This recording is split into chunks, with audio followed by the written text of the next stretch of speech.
Hi, this is Jana Simons from Victoria Sunshine Studio.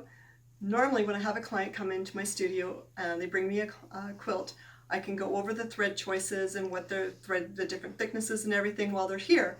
But that's not always possible, so I thought I would do this video about showing what kind of thread choices are possible. So some of the threads that I use are, like, this is a King Tut 50 weight, for, and it's quite thick. You can see how it sits on top of um, there, whereas this thread over here kind of blends right in, as this one sort of sits on top. This thread I only use on fun quilts, or quilts like this one, which are sort of an all-over design. See, I can see how that's sort of an all-over design, or children's quilts. So I do use it for client quilts, mostly for kids if they have a kids quilt. That's a lot of fun, but quite often I usually just use this for myself. It depends on the style of the quilt. The next thread, which is also a 40 weight, which 40 weight thread is a thicker thread. It can go all the way up to a 12 weight, which you can't really get through the needle too easily. But the lower the number, the thicker the thread. The higher the number, the thinner the thread. So this is glide thread, and you can see how nice and shiny it is, and it quilts beautifully. It's not something that I use for clients that often or for all over designs, but it is something that is available to use. It comes in big cones like this, and this is a sample that I used the white on.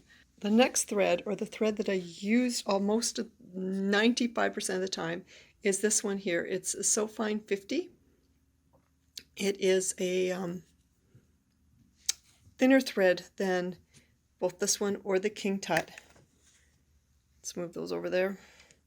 It blends in with as I said, it blends in really nicely.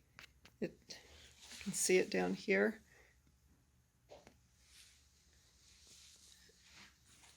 And over here.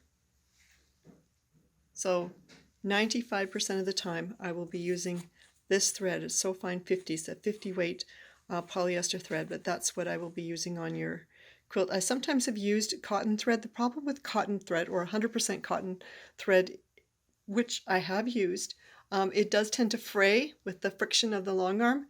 The long arm moves very quickly, and that speed and everything creates heat, and so cotton thread sometimes just frays and disintegrates.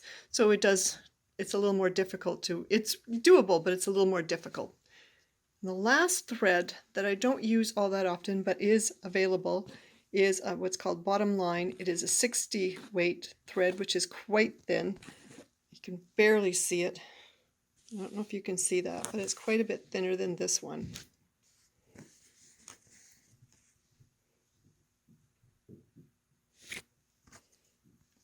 And this is the thread on this applique quilt. I chose the thin thread, and I chose this color because I didn't want to change my color 4 million times. I'm exaggerating there, but there's a lot of different changes, and I would have had to been changing my color a lot. But with using the thinner thread and going around the applique in here, and it just blends so well. It's such a thin thread that it just sinks right into the batting, and you just get texture instead of the actual thread color. So this thread here at the bottom line works really well for going around applique, and it also works well for in the bob. And so if I was using that thick thread that I showed you, the King Tut, I wouldn't use that thick thread in the bobbin. I would use something like the bottom line in the bottom, or I would use the So Fine in the bobbin. Which brings me to the bobbin, the back of the thread. I match my bobbin thread with the top thread, even if my back color is multicolored or it doesn't necessarily match. This one's probably a good one to show you. See, there's different colors in the bobbin thread. I match my bobbin thread to what I'm using in the top.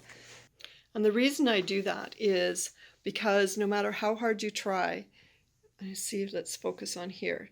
See how it's perfect? But if I had a black thread on the bottom and a gold thread on the top, there's a possibility, not always, sometimes it works out beautifully, but there's a possibility that that tension won't be 100% right. And if you're working on a quilt like this one where you're just using the same thread throughout the whole quilt, you're going over different surfaces. So you might be going over quilting over batiks, quilting over the seams, or different thicknesses, because not all fabric is created equal. Some fabric is thinner than others. So as soon as, even if you've got your tension right, you've tested it, but as soon as you go over that thinner fabric, your tension goes, or as soon as you go into that batik, which has got a really tight thread count, your tension's going to go. So on something like this where it's all one, you might be able to get away with it because you've already tested your tension. You know it's probably not going to change, but it's going to be much harder to do it on an all over like this one and have your tension always correct and have no little pokies showing up. So not having the black thread showing onto the gold or vice versa. So to avoid that kind of stuff, I like to use, that's just my personal preference, I prefer to use having my bobbin thread and my top thread matching. So just avoids all those little pokies. The last thread that I do sometimes use in my long arm, which actually works well, is metallic thread. I've used metallic thread in quite a few different quilts, and you can see here how it's used. It just creates a little bit of sparkle without being too in your face. So again, for client quilts, this is the one I use 95% of the time. Not this color, obviously, but this thickness. It's a 40 weight polyester so fine number 50 by Superior Threads. So there are your thread options that I would use on a client quilt, or that can be used on a client quilt. I hope you found this informative, and see you again sometime.